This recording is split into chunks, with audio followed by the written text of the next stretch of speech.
कल हम लोगों ने ये नंबर सिस्टम की विभाज्यता के कुछ नियम देखे थे और आज हम पार्ट 2 लेके आए हैं। कल एक क्वेश्चन करवाए थे विभाज्यता के नियम से, पहले क्वेश्चन को करवाए थे। आज हम दूसरे क्वेश्चन को करवा रहे हैं विभाज्यता के नियम से। जो बच्चों ने विभाज्यता के नियम को अच्छी तरह से देखा है वीडियो और अच्छी तरह से समझा विभाज्यता के नियम को, वो बच्चे आसानी से इसको बना सकते हैं।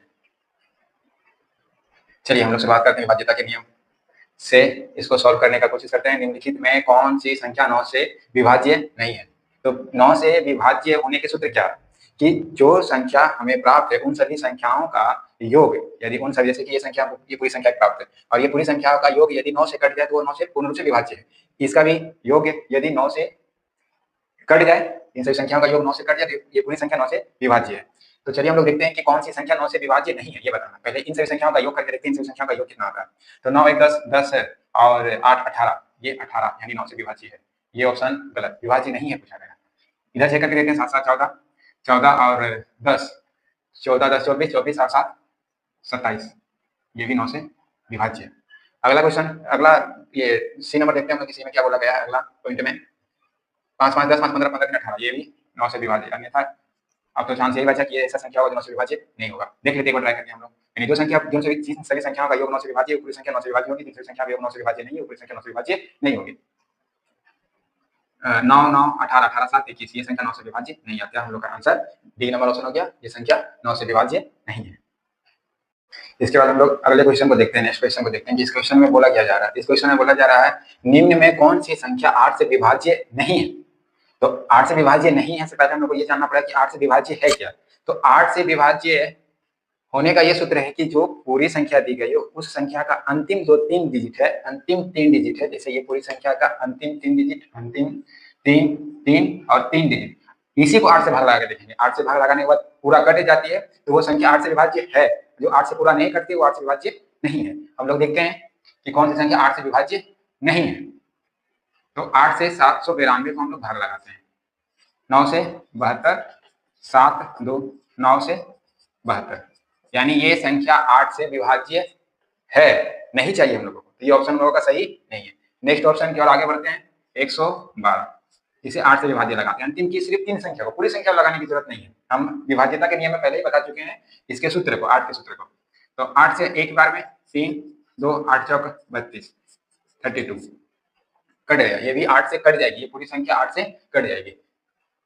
नेक्स्ट ऑप्शन को देखते हैं, 412, ये संख्या क्या 8 से कटती है? नहीं, 8 से 8 5 40, 1 2, एक बार में 8 4, यानी ये संख्या 8 से पूर्ण रूप से नहीं कटी। तो ये संख्या 8 से विभाज्य नहीं होने वाली है। ये संख्या 8 से भाग लगाएंगे इसको तो कुछ ना कुछ हम लोगों का शेषफल मिल ही जाएगा। 8 से पूर्ण रूप से ये संख्या नहीं कटेगी। तो डी में जाने की जरूरत नहीं, क्योंकि हम लोग को आंसर सही सी में ही प्राप्त हो गया। ये हम लोग का आंसर सही है। तो इन सभी को समझने के लिए आप जो बच्चे समझ पा रहे हो ठीक है, जो बच्चे नहीं समझ पा रहे, विभाज्यता के कुछ नियम हम बताए थे, उसे यदि एक बार अच्छा से वीडियो को देख लोगे आप लोग तो आपको ये सभी अच्छा से समझ में आ जाएगा। चलिए इसके बाद नेक्स्ट क्वेश्चन को देखते हैं। बीच बीच में वीडियो को पॉज करना पड़ जाता है क्योंकि बोर्ड छोटा है और बोर्ड छोटा होने की वजह से एक बार में एक ही क्वेश्चन को सॉल्व कर पा रहे हैं और हम नहीं चाहते हैं कि बोर्ड इरेज करें उसके बाद फिर लिखें तो इतना सारा टाइम आप लोग का वेस्ट करें। तो हम कुछ पल के लिए वीडियो को पॉज करते हैं, उसका फिर क्वेश्चन को लिखे, नेक्स्ट क्वेश्चन को आप लोगों को समझाने का हम कोशिश करते रहते हैं। चलिए अगले क्वेश्चन को हम लोग देखते हैं। अगले क्वेश्चन में क्या बोला जा रहा है? अगले क्वेश्चन में ये बोला जा रहा है यदि 7 अंकों की संख्या, तो 7 अंकों की संख्या 1 2 3 4 5 6 7, 7 अंकों की संख्या 11 से विभाज्य है, तो 11 से विभाज्य है तो x और y के योग का कोई एक मान क्या होगा? मान दे दिया गया है 11 5 17 और 7। तो हम लोग देखते हैं कि कौन सा वैल्यू x और y के स्थान पे पुट करें ताकि वो 11 से विभाज्य हो जाए। तो हम लोगों को ये जानने से पहले एक चीज याद करना पड़ेगा कि 11 की विभाज्यता के क्या नियम है। तो 11 के विभाज्यता के नियम ये है कि सम संख्याओं का योग और विषम संख्याओं का योग दोनों का अंतर यदि 0 है और 11 है, सम संख्या का योग और विषम संख्याओं का योग दोनों का अंतर यदि 11 या 0 है तो वो संख्या 11 से कट जाएगी। तो पहले हम संख्या को लिखते हैं कि संख्या क्या है। 504 x 5 y 3। तो हम लोग देखते हैं विषम संख्या, ये तो विषम संख्या हो जा रही है 1 3 5 10 हो गया, 1 ये 1 नंबर पोजीशन में हो गया, 1 नंबर 2 3 4 5 6 7। तो विषम संख्याओं का योग हो जा रहा है, विषम संख्याओं का योग 5 जोड़ तीसरे नंबर पोजीशन में क्या है 4, चौथे और पांचवें नंबर पोजीशन पे है 5। हम इसलिए किए क्योंकि ऐसे 1 2 3 4 5 6 7 पहली संख्या विषम दूसरी संख्या सम होती है, जो संख्या 2 से कट जाए वो सम होती है, तो ये भी सम, ये भी सम, ये भी सम। विषम में हो गया 1, 3, 5 और 7, तो 1, 3, 5 और 7 वो संख्या हम लोग ले रहे हैं। तो 5 ले लिए, 4 ले लिए और 5 ले लिए, उसके बाद 3 को ले लेते हैं। इन सभी संख्याओं का योग कितना हो जा रहा है? 14 और 3 17। उसके बाद सम संख्याओं का योग देखते हैं, सम संख्याओं का योग क्या आ रहा है।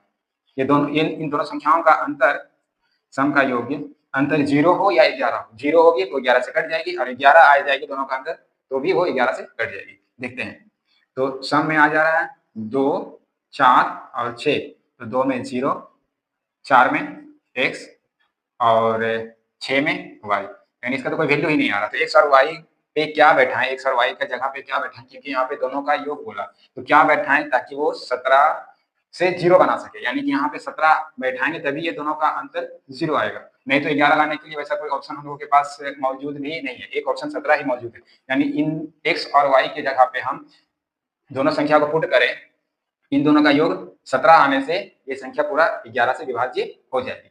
फिर से एक बार हम समझा दे रहे हैं। विषम संख्या, विषम संख्या एक पहले हम सीरियली नंबरिंग कर लेते हैं, 1, 2, 3, 4, 5, 6, 7। तो 2, 4, 6 ये सम संख्या है, तो सम संख्याओं को एक साथ सभी का योग कर दिए, 0, x और y, 0, x और y। इन सभी संख्याओं का योग कितना आ रहा पता नहीं चल पा रहा, तो हम लोग विषम संख्याओं का करते हैं, क्योंकि 0 और 11 दोनों का अंतर यदि 0 और 11 आएगा तभी वो 11 से कटेगी। अब 0 और 11 नहीं आएगा तो वो संख्या 11 से नहीं कटने वाली। तो अब विषम संख्या कौन कौन सी थी? 1, 3, 5 और 7। तो 1, 3, 5 और 7 इन सभी को बैठाने के बाद हमें प्राप्त हुआ था 17, यानी 17 से 0 बना या तो 11 बना, या तो 0 बनाना था या तो 11 बनाना था। तो 0 ये बनाने के लिए 17 सी ला दे, तो 17 से 17 घट के 0 हो जाएगा। और 11 लाने के लिए हमें कितना चाहिए था? यहाँ पे 27 और एक 28 चाहिए था, तो 28 हम लोग का एक ऑप्शन में है ही नहीं, तो हम लोगों का ऑप्शन है 17 था, तो 17 पूछ गए, यानी हम लोगों का आंसर सी 17 सही होगा। यदि किसी बच्चे को कोई क्वेश्चन में दिक्कत हो तो बच्चे कमेंट में जाके पूछ सकते हैं हमसे। चलिए अगले क्वेश्चन की ओर हम लोग आगे बढ़ते हैं। अगले क्वेश्चन में क्या बोला जा रहा है? अगले क्वेश्चन में ये बोला जा रहा है, यदि 11 अंकों की संख्या है, ये पूरी दे दी गई है, 72 से विभाज्य जहां k बराबर नहीं है p, तो 3k + 2p का मान क्या हुआ? अच्छा क्वेश्चन है, बहुत ही बढ़िया क्वेश्चन है, और ऐसा क्वेश्चन एग्जाम में देखने को मिलता भी है। तो इस क्वेश्चन को किस प्रकार हम लोग सॉल्व करते हैं देखते हैं। इस क्वेश्चन को सॉल्व करने से पहले 72 और 72 तो आप लोग बोलेगा 72 का विभाज्यता का नियम क्या है? तो हम लोग क्या करेंगे, 72 का गुणनखंड पहले देखते हैं कि 72 का गुणनखंड कितना आता है। 72 का गुणनखंड 8 9 72, बड़ी से बड़ी में 8 9 72, 8 और 9। तो क्यों 8 और 9? इसलिए क्योंकि 8 का विभाज्यता का नियम हम लोगों को पता है, साथ ही साथ 9 का भी विभाज्यता का नियम पता है। 8 का विभाज्यता का नियम क्या है कि कितनी भी बड़ी संख्या क्यों ना हो, अंतिम की यदि ये तीन संख्या 8 से कट जाए तो वो पूरी संख्या 8 से कट जाएगी। 8 का निकाल लेंगे हम लोग। 8 का निकालने का हम लोग ये ट्राई करेंगे कि 9 से उसको कैसे निकालें। तो 9 से निकालने का भी सूत्र ये था कि सभी संख्याओं को जोड़ देंगे, और जोड़ने के बाद 9 से भाग लगा देंगे। 9 से भाग लगा देने के बाद यदि वो पूरी संख्या 9 से कट जाएगी, ये सब संख्या का योग 9 से कट जाएगा, तो पूरी संख्या भी 9 से कट जाएगी। तो चलिए हम लोग देखते हैं, पहले 8 का ट्राई करते हैं, अंतिम की तीन संख्या। तो अंतिम की तीन संख्या 5k 6, 5k और 6। तो यहाँ पे पहले हम लोग 1 2 3 करके देख लेते हैं कि क्या बैठाने से हम लोग का आता है। यदि हम लोग 1 बैठा के देखते हैं और इसे 8 से भाग लगाते हैं, तो 8 छक 48, इधर हो जाएगा 8 छक 32। नहीं, यानी एक बैठाने से हम लोग का काम नहीं होने वाला। 2 बैठा के देख लेते हैं। ये तो हम समझाने के लिए आप लोग कर रहे हैं, आप लोग तेजी से इसको कर लीजिएगा। 2 से करके देख रहे हैं, 8 छक 48, इधर हो गया है 4 और 6, 2 से भी नहीं, 8 छक 48, 4 6 8 5 40, नहीं ये भी नहीं जाने वाली।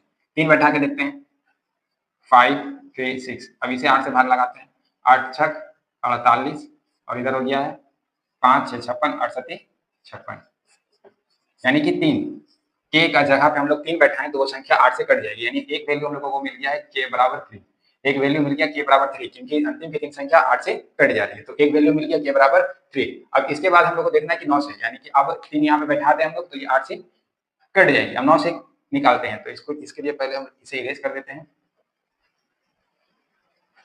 9 से विभाज्य होने का नियम क्या है? तो 9 से विभाज्य होने का नियम ये है कि सभी संख्याओं का योग 9 से कट जाए।